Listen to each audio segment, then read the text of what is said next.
So we keep kind of touching around the outsides of the drama, but would you say on a scale of 1 to 10 that your family pre-2018 was 1 being very boring, not dramatic, 10 being as dramatic as it gets? What number would you give it? It's hard to say because that was our normal. I think there was always something going on in everybody's life. I tried to, all of this, I was just trying to get married and fall in love with the man that I wanted to marry. And my world got turned upside down. And I was just very much one of those, like, everybody else's problems are their own and I can't fix it. But it was tough. It's really hard to explain. But everybody had trauma and trouble and issues. You use the past tense when you're talking about your siblings. Why is that? We don't talk anymore. They don't talk to you. Communication is a two-way street. So when's the last time you talked to your siblings? Had to be probably end of 2019. Now, why do you believe that is? This had something to do with it, but we had our own falling outs individually that I kind of refreshed my memory when I knew this was all happening and reading through text messages and things like that. But Chris and I had a falling out a year prior. My husband and I always go to Lake Lanier Islands for the 4th of July. My husband grew up in that area and worked there for a very long time. At Lake Lanier Islands? At Lake Lanier Islands. So that was our tradition. We did it every year, ever since I knew him. This would be the big beach at Lake Lanier? Yeah, like what's now Margaritaville. Okay. And we're going to talk about the 4th in 2018 in a minute. This is what you guys did every year. Yeah, but I'm talking about 2017. Okay. So we invited Chris and Jenna and the girls to come up with us to celebrate the 4th of July. And it ended up where we had spent the entire day out there and they were drinking heavily. And we went to the Mexican restaurant on Friendship Road. And I pulled the girls in the bathroom and I was like, listen, I can't let you drive with them. I was like, it's not safe. So they agreed. And we got in the car and we took them back as they were staying at Lake Lanier Islands Resort that night. And took them back. And shortly after that, I called my parents. Not that night. Could have been a couple of days. I don't remember. But I told them. I said, Chris has a problem. He has a drinking problem, and those girls are going to get in an accident, and something bad's going to happen to them or somebody else. Well, it wasn't too long after that my brother decided to call my parents, and specifically my father, and say that he was having an affair with my mother, and accused. And that was pretty much from then on out. I'd never felt the same about Chris. And so that was right around the 4th of July 2017. Correct. Was this also the time were you aware of him threatening to kill your mother? That happened after. Okay. I kind of pieced it all together because I hear bits from people, but nobody tells me directly. Honestly, when that happened, I didn't ask questions. I didn't want to be involved. I thought that was something that my parents should handle. They were the parents. They needed to handle it, and that's why I went to them about his problem, and because it wasn't my place to tell him he had a problem, and it was theirs as his parents. And I don't know if that was a result of that. Did you know that it had almost a similar situation about Chris trying to leave with the girls, intoxicated? Did you know about that? I slightly recall something of the sorts. I just remember telling my parents that the girls should not be driving with them if they were going to be drinking like that. And it was if it came to the point of me saying something to my parents, there was a reason. I did not feel like they were safe. And so let's be clear. At that point, Chris, instead of stopping drinking or taking accountability for his actions, he decided to say that your fiance was having an affair with your mother. That's what I can assume. Okay. Because there's no other reason for him. My husband was good friends with Scott and Chris before this. They went to an SEC football championship game together. Chad and my dad had a fantastic relationship before all of this happened. We went out there almost every weekend to have dinner with them. And we were there on his birthday on June 27th before he died. And we were the only ones there. And we are gonna talk about that weekend. So I want to back up too. I mean, so that's you brought up Chris and you brought up that incident, and we may just have to talk about moments in time that come back, because I understand that what you're currently going through in this moment is awful. Yes. And this is a very patient jury, and so we will get through it. Okay. Okay. But let's go back and let's talk about Scott. I want to talk about, he gets back from Iraq. Can you tell me about any specific instances you remember? You mentioned anger and things like that. Can you talk about that for the jury? I mean, he was just very protective over the farm, and I never understood why we called it a farm, because it was a glorified petting zoo at most. But sorry, they know they've seen it. Sorry, we had a lot of animals growing up, and this was like that on steroids. It made no sense. Well, then how did we wind up there? How did the family get to the farm? That would be a great question. Ask my daddy. Because I don't know. There was a lot of things that happened before that moment that I think should have been taken care of before just putting money on it to fix it. Okay. I think a lot of things that have happened in our family get swept under the rug, and they're never addressed. And they're not taken seriously. But a sin is a sin. And I feel like this is a repercussion of all the sins that were committed over years, unfortunately. This is sins by everybody in the family? Everybody. False money idols. It was always what it looked like on the outside. It never mattered what it was on the inside. There was many things growing up, like we weren't. Our parents didn't really, they cared, but you had to figure it out for yourself. It wasn't, let me walk you through this, let me show you how to do this. I don't feel like it was ever that moment. So we kind of had to fend for ourselves a little bit in that aspect. Okay.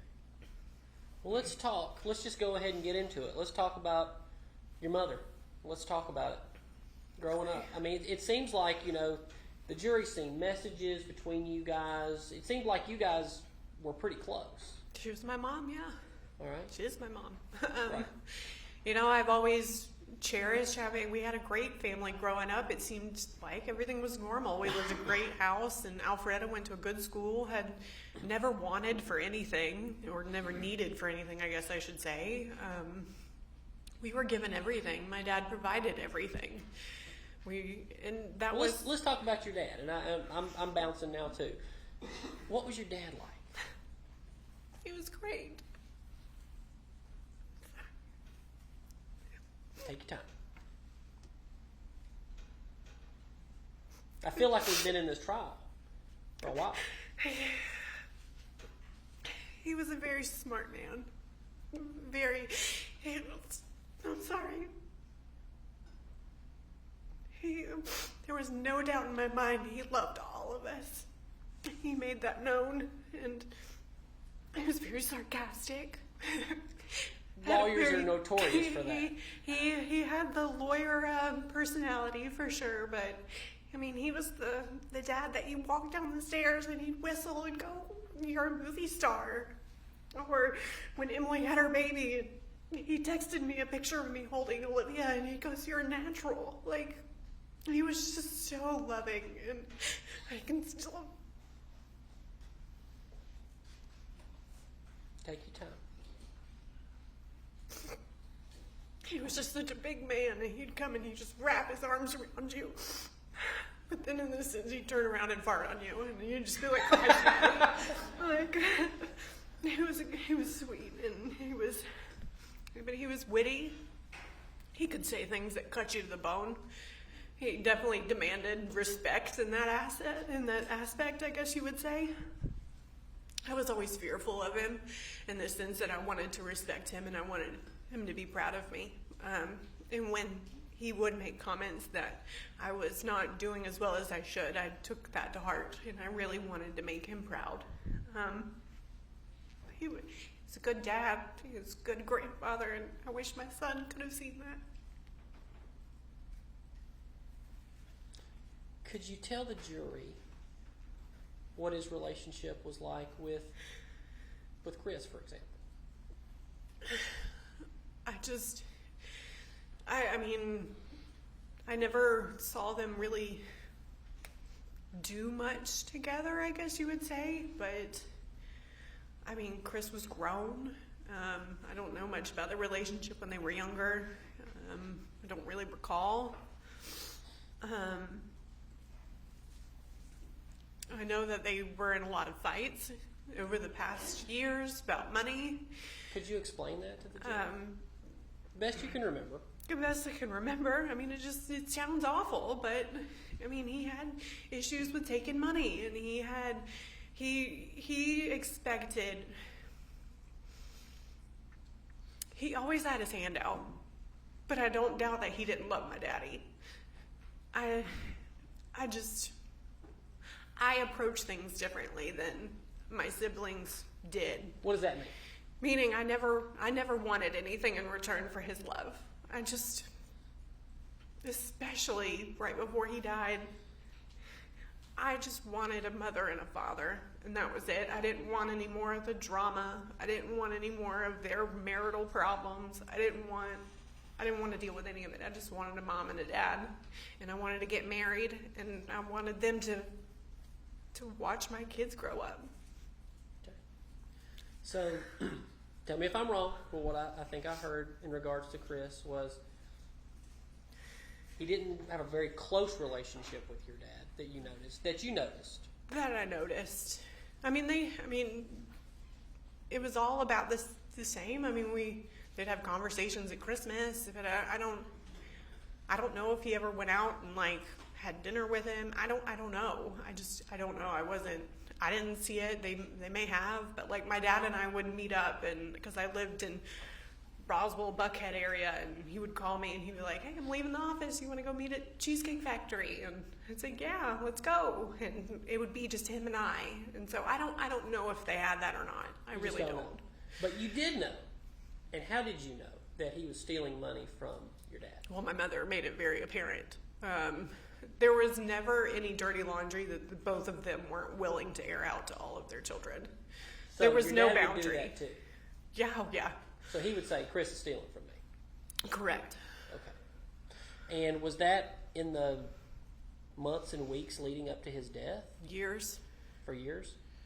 It's been a problem for as long as as the girls have been around, as far as I'm concerned. How would your brother do it? You say steal from him. How would that happen? It was all things that I was told, whether it be my mom, mostly my mom, because I don't think my dad really liked to talk about those problems. He liked to complain to me about my mother. But I mean, it was well known that he would take checks and he would cash them. He would take credit card numbers and he would use the numbers off of them. Just always needing stuff for the girls. Just always had his hand out. I don't know how else to say it. But Emily didn't do stuff like that, right? She needed help from him. I think it was mostly for her husband. I know that she moved into her house in Thompson Station, and she would have not gotten that without him. He co-signed on an apartment in Atlanta because they couldn't get that on their own. But my dad co-signed for many things. He co-signed on my second car. He didn't pay anything for it, but he co-signed on it. So he was just helping out the kids in that regard. You had to ask for it, but he was not just going to willingly give it out. But you definitely had to ask for it. Okay. Well, speaking of asking for it, were you familiar in any way of how Scott would be paid or how he worked on the farm? Do you know anything about that? They moved out there, and when I never really understood why they bought the house. Did you ever hear, I'll stop you to ask this question, did you ever hear that it was going to be kind of your mom and your dad's fresh start? Did you ever hear that? That's what I assumed it had to have been, because we had a come to Jesus meeting about it, and we both knew. I said, you know what this is, you know who she is, you know who you are. I need you to make a decision. I was in a relationship with a loser for quite some time, and they both came down and got me out of that relationship, and him and I were at Tacos and Tequilas in Buckhead, and I said, Daddy, you know, if this is the hard decision I had to make, you need to make that decision too. You need to be happy. I mean, I would text them when they would say, oh, Daddy, you know, or Mama would send me something, a screenshot, or being mad with Daddy, and I'd be like, y'all need to figure this out. Like, y'all are gonna have a heart attack one day. Or like Daddy would complain about something, and I'd be like, y'all need to figure it out. This is not my problem. It's just, I thought of that Purcell house as they both knew what they were getting into. And at that point, my hands were off of it. And I said, that's y'all's problem.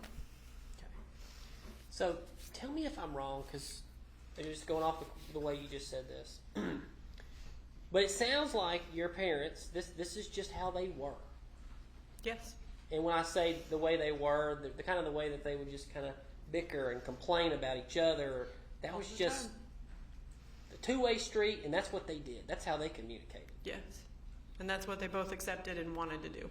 That's what they wanted to do. Yes. My dad told me, he said, I love her, and I'm not leaving her. So that was his choice, not mine. He knew my opinion. Okay. But those strange maybe to the outside world, to them, that was their choice. that was life.